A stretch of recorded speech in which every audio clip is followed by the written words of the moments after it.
Don't fail me now, I need you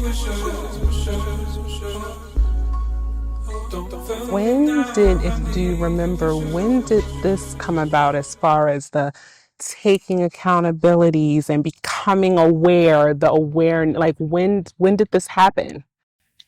So, interestingly enough, I would have to say when I was in my relationship with my ex, everything and everybody around me it seemed to be happy.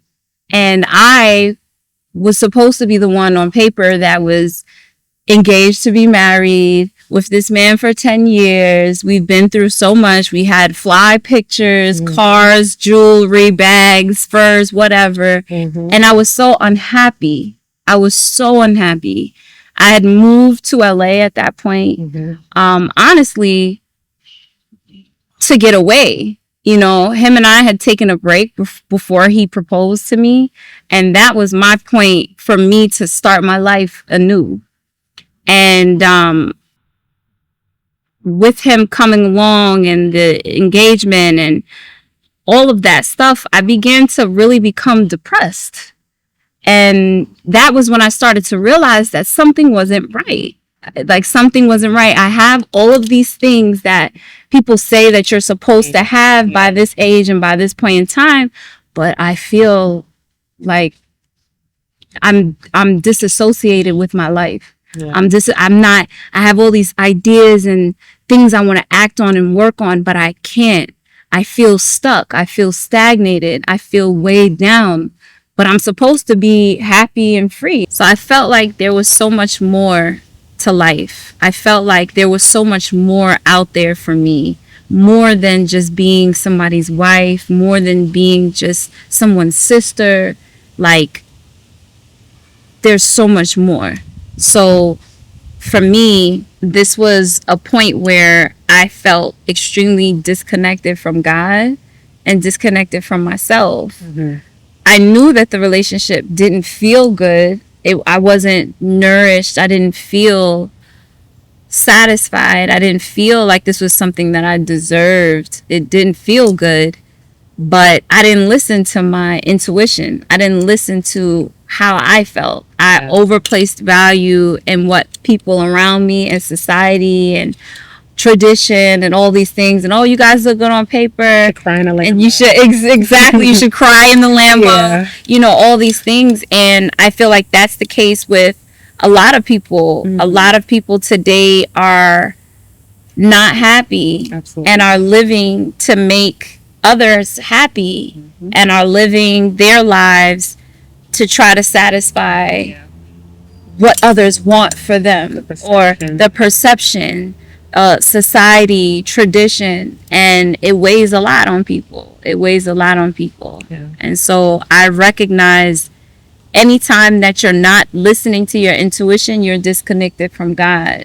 Anytime that you're not following what you innately feel within yourself, and you're overplacing value inside of the things outside of you, you're missing your mark. You're not walking your path. When I was going through the things that I was going through, I started to ask questions about myself, like, well, why am I like this?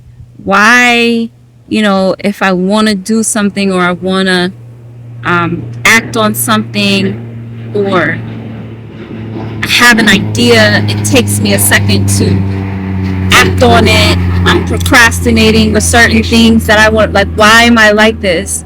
And what they say, when you ask a question, the answer is proposed. It shows up. And so I started to really look to myself and look into myself. And that's why when people say, when you want answers, you look within, because we're so occupied and preoccupied with everything outside of us, with, clubs and parties and Instagram and other people's lives and comparison and all these other things. And truth be told, everything that you need is within you. Everything, every question that you have, every doubt, every limited belief, there's something that's connected to something inside of you that if you just took a minute to pause, to stop, to reflect, to ask yourself, why do I do the things that I do? Yeah. And start looking at that and looking at yourself, you'll unlock levels within yourself, you know, and a lot begins to unravel within that. So I found myself seeking myself. I found myself seeking myself. And sometimes it takes chaos to create the change that we desire. And so ultimately, that painful experience that I'd been through, the painful experience that I'd been through brought me to who it is that I am today. And this is why I don't look at myself as a victim or a survivor as well, because had I not gone through the things that I've gone through, I wouldn't be the woman that I am today. Yeah. So I would have to say that during that time was the beginning of my awareness. That was the beginning of when I began to wake up a bit. I definitely had put myself into therapy prior to the physical abuse reaching the height that it did, because I was trying to fix myself for the relationship at that time, not for myself. And that's another thing that I feel a lot of us do. But in the process of that, and after actually going through that painful situation and coming back home, dating again, finding myself in not exact situations that had physical abuse or even verbal abuse, but situations where I found myself giving more. The reciprocity wasn't there. That's when I really had to start beginning to take accountability and to say, okay, something isn't right, you know? So it starts with your awareness. Then it starts with your acceptance of what you're now becoming aware of. Like, okay, I see this for what it is. Right. And then you have to get to a point where you're accepting it without a desire to change it. That's when you really know that you've accepted something, because you don't wish for it to have gone any other way. Yeah. And then once you do that, you got to start becoming accountable and looking and saying like, okay, this is what I did. This is what I did. This is how I allowed this to take place. This is where I enabled this. And that's what so many people have a problem with doing, that right there. That's the biggest thing. Yeah. And that's why, again, I say I'm not a victim. I'm not a survivor, because there's so much power in your words. Yes. Right? And if I was a victim, that would mean that something happened to me and I was just this so poor, helpless person that, you know, no, I allowed it. Yeah. I have power. And that's just a point in time that I didn't recognize my own power. And so in me not recognizing my power, I allowed and enabled things to take place that I normally never would have. Yeah. And the person that I am today would never go through or for a lot of the things that I experienced at that time. But you don't know what you don't know. Mm-hmm. You know what I'm saying? Is you go through things, and as you go through things, you obtain the wisdom, and you have to start applying it, or else you're going to start finding yourself repeating cycles, repeating these patterns, and staying stuck where you don't want to be in life. So you mentioned moving to LA, you had took a break, you got proposed to, you were engaged. What's the breaking point to you completely leaving? I would have to say that the breaking point was definitely when my teeth were broken. Once the physical abuse got to a point where I couldn't hide it, it wasn't a black eye. It wasn't just a bruise around my neck that I could cover up with makeup. This was something that I've actually had to go under anesthesia and have a surgery, a procedure to reattach my teeth. So for me, so no one knew during, like, when The other instances, you wasn't really telling anyone. No, people knew. My parents knew. Okay. My sister knew. My family knew. Did they tell you to leave? No. What? No. I'd had conversations. And this is why, like I said, when I look back at past interviews that I've done, I haven't evolved to the point where I was still processing things around me, and so, like I said, an enlightened being is one who's infused with truth. And so the person that stands today recognizes that I'd been vocal about everything that was taking place in my life.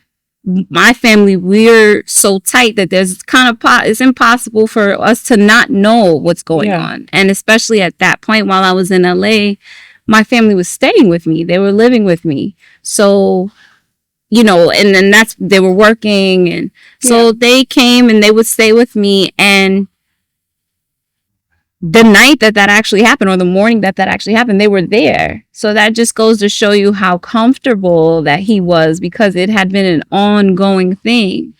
And one of the things that I've learned about which people would call a narcissist, which for me, I used to use the word or the term narcissist or narcissistic person, but to me, it's just a child that's in an adult grown person's body. This is a wounded child that's in an adult person's body. So they act out in typical narcissistic fashion.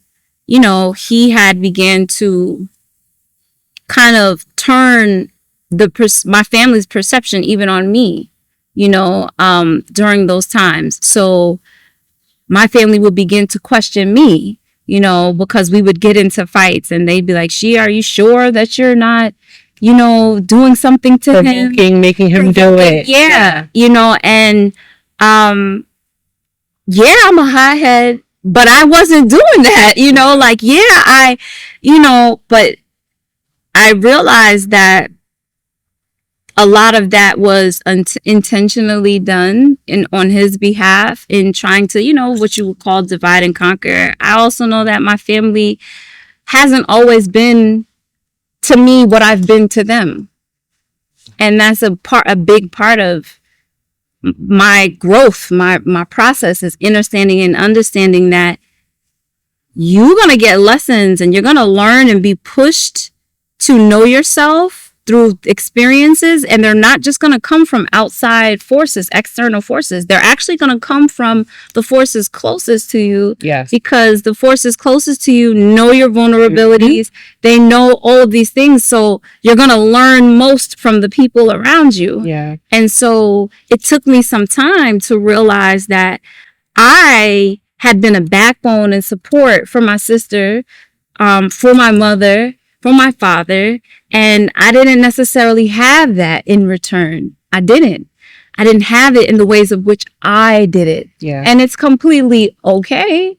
But I think that we, as a society, those of us who experience situations like this, have to be honest with ourselves in order to grow, in order to obtain the wisdom, right? Because there's a difference between knowledge and wisdom. Knowledge is something you learn in a book. Wisdom is something you learn through experience. Right. So in order for you to obtain this wisdom, you gotta accept it as what it is and not necessarily hold on to it and be bitter and upset about it and be emotional about it. But you got to see it for what it is, and you got to implement the boundaries necessary to protect yourself and to maintain your own homeostasis, maintain your own balance. So if that means saying no to something I used to say yes to, then that means it's no for me. And that means I have to be okay with that no. And so it's taken me some time to get to this point, but it's all a part of the process. And so, yeah, I would have to say that my family absolutely knew about things that were taking place with me. There was no secret. again, when we talk about generational trauma, generational patterns, you know, there's certain things that take place that play out in each of our lives generationally. Yeah. And it wasn't until I went through what I went through that I began to learn that certain women in my family had experienced domestic abuse and had experienced situations similar. So you learned that some women in your family experienced. Yeah, so I'd learned that some women in my family had experienced domestic violence. I'd had a cousin who was murdered at the hands of her boyfriend as a result of domestic violence. And this is something that plays out in society and in our communities, you know, specifically in our community, you know. So that whole what happens in this house stays in this house thing hasn't been helping us. Yeah. It hasn't been helping us, you know. Okay, so the domestic violence, you spoke about it publicly. Were you ever afraid to tell, because it's different, your family knows, but now you have to tell pretty much, well, you don't have to, but you chose to tell the world. Were you ever kind of apprehensive? Should I not? Or were you, I want to help people, I'm gonna be honest with you, I was just guided through it. I was guided through it. I followed my spirit. For a year to 2 years, I hadn't spoken about it at all. Hadn't spoken about it. I was still trying to process it. Right. I was still like you're living it, yeah. Literally. So I was still trying to process it. I was still trying to accept it. I was still trying to I was just becoming aware of you know, so all of these things I mentioned, it's like initially I didn't want to talk about it. Nobody knew. Like a lot of people close to me and people I considered to be friends at the time, I didn't tell any of them. Yeah. I didn't share any of it with them because, again, I was still processing it myself. But over time, I had been guided, and that's one of my favorite attributes about myself. I'll just have to say that, and I'm going to ask you what yours is because I do that with everybody. But one of my favorite attributes about myself, one of my favorite characteristics is that I persevere. I persevere. All the time, every time, no matter what, no matter what, I'm going to get back up. No matter what, nothing can keep me. I always return to love. I always return to who it is that I am. You know, you can't keep me down for too long. And so once I started to really accept, you know, what took place and process it, it was like, no, I'm not going to live in shame. I'm not going to live in shame. I'm not going to live with something hanging over my head as if, you know, I did something wrong. Right. You know, I'm not going to do that. And I'm no longer going to protect an abuser. Yeah. I'm not going to protect no matter what, no matter if I enabled it, no matter what role I played in it. I'm not going to continue this cycle. I'm going to break this pattern. I'm going to stop this cycle. I'm going to speak about my experience. I'm going to speak about how it affected me. And I would just only trust that it will touch one person at the least to say, you know what, the life I'm living right now is maybe not, it's not for me. It's not nourishing me. It's not helping me grow. It's not what I deserve, you know, if that's always been my thing. I'm not here to be some type of guru. Yeah. I ain't here to be on no pedestal and profess to be something and somebody that I'm not, but I am going to share my truth. And I'm going to reiterate again, an enlightened being is one who is infused with truth. And once you recognize the truth, you have to speak it without a care for how it's accepted or how it's received. And that's basically the point of which that I got to. Don't feel me now, I need your wishes. Don't feel me now, I need your wishes.